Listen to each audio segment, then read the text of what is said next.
MedinaForTexas.com, MEDINA, or Texas.com. As much as I like Kinky Friedman, he probably doesn't have that much of a chance of winning, and he'll just pull libertarians and independents away. I have looked at her policies, her platform. She is, I know, a Ron Paul supporter, and I'm going to support Debra Medina for governor. She's in major polls, has been as high as 72% in Texas monthly polls.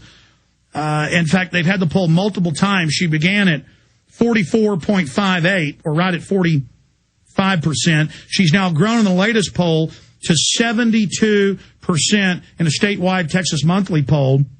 Other polls show her neck and neck, or leading, or only slightly behind. People don't like Kay Bailey Hutchinson, who is a steering committee member of the North American Union Bilderberg Group, on record. That's in mainstream news. Rick Perry bragged to the Dallas Morning News that he was violating the Logan Act, federal law.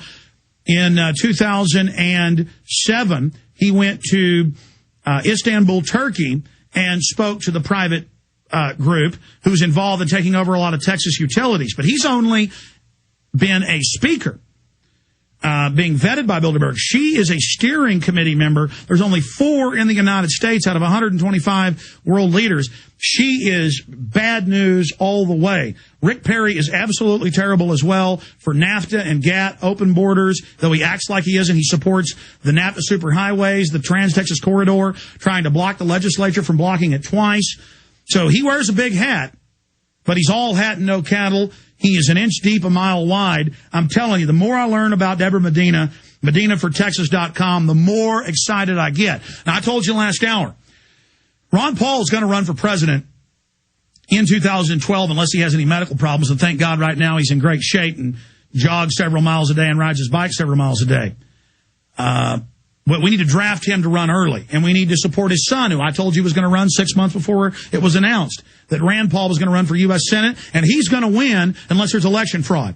We need to come out and get the word out, just like we did on the flu vaccine being dangerous. 70+% 6 months ago said they were going to take the H1N1. Now it's only about 30% saying they're going to take it. Grassroots media, ear to ear, person to person, town hall to town hall, local talk radio. I want to hear everybody call into every talk radio station every day and say, Ron Paul for president, Debra Medina for Texas governor. And we can do this. People are sick of the Democrats. They're sick of the Republicans. The federal Congress only has an 11% approval rating, the lowest in history. Obama's gone from 86 down to 42 to 45, depending on the poll. He's dropping like a rock. And so are the Republicans. And that's because people realize that our republic is going to hell in a handbasket. So I am very, very excited to have Debra Medina in with us till the end of the radio show in 50 minutes. Debra, it's great to have you here with us. Thank you, Alex. I'm thrilled to be here. You know, I'm proud of the fact that my family was at San Jacinto and was at Goliad, and that the Ayers family on my mom's side raised Colonel Travis's son, and that my father's family was involved in the founding of Texas, was Mexican land grants in 1829. And I learned here that you had relatives in the fight for Texas independence. That's exciting. Not a carpetbagger like George Bush or these other people we've had down here. It's very exciting to have a real bona fide Texan. Spend some time telling us about Debra Medina. Then we're going to go over your policies. All right. I born and raised in South Texas. Daddy worked for the phone company. Mom was a stay-at-home mom. 4 kids in my family. Husband and I both went to public school in Beeville, Texas. I say that I grew up on a farm. Mama bought mayonnaise, mustard, and ketchup at the grocery store. We raised everything else we ate there on the farm. Butchered chickens, butchered hogs, butchered cows, milked a cow, that kind of thing. Registered nurse by profession. Moved with my husband in 1989 to Wharton, Texas, and have been very active in politics. Your listeners may know that Wharton is smack dab in the middle of Ron Paul's congressional district. So I have grown up politically, if you will, under his mentoring, understand a little bit about economics and the rightful role of government, the proper role of government in our lives, and got tapped actually as I was in Houston preparing for an In the Fed rally, helping the organizers in Houston get ready for that first In the Fed. You'll remember we held those all over the country at every Federal Reserve Bank last November. And it was November a year ago that someone said, Deborah, why don't you run for governor?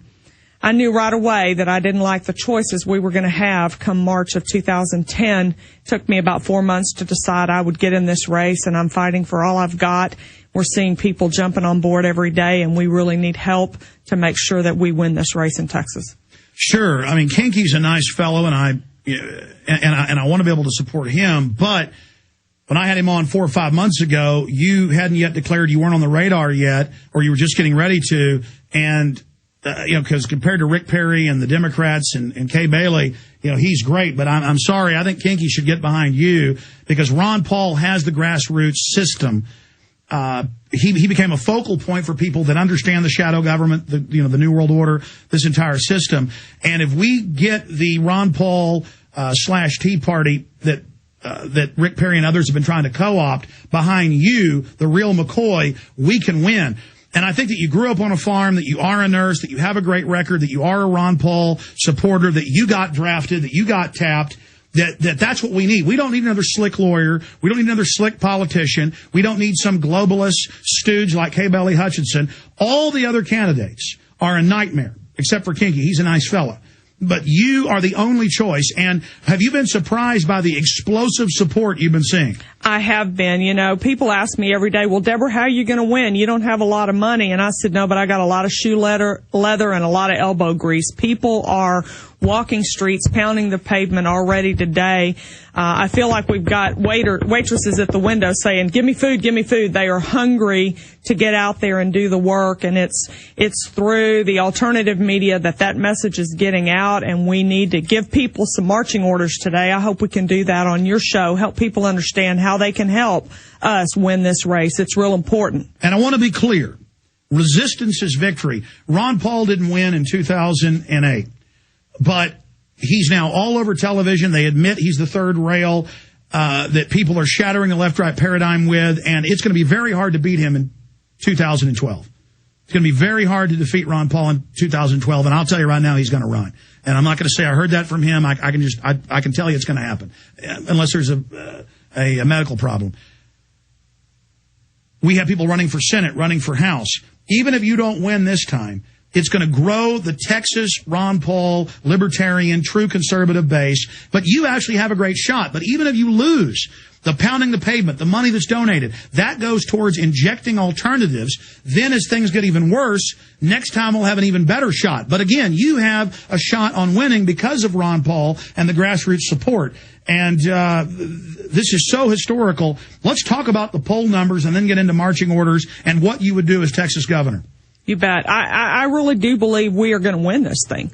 And I think that we're seeing evidence of that every day. People don't know how to put their hands around what's happening in these tea parties. They're so used to having an executive director of some association or another that they can call and say, what do your members think? You can't do that with Rick Perry's getting booed. Senator Cornyn's getting booed by conservatives. We're tired of it. That's right. We don't want some guy with a big cowboy hat who can't ride a horse up there. Agreed. I'm sorry, go ahead. I think all of Texas knows that, but there's no one person you can call. These are, in fact, a bunch of independent Texans right where they ought to be getting behind this race, and so it's a great place to be. I think we're going to see some real difference made in Texas when we get back to a proper limited government. Tell us about these polls. I mean, as high as 70+%. I mean, that is just absolutely astounding.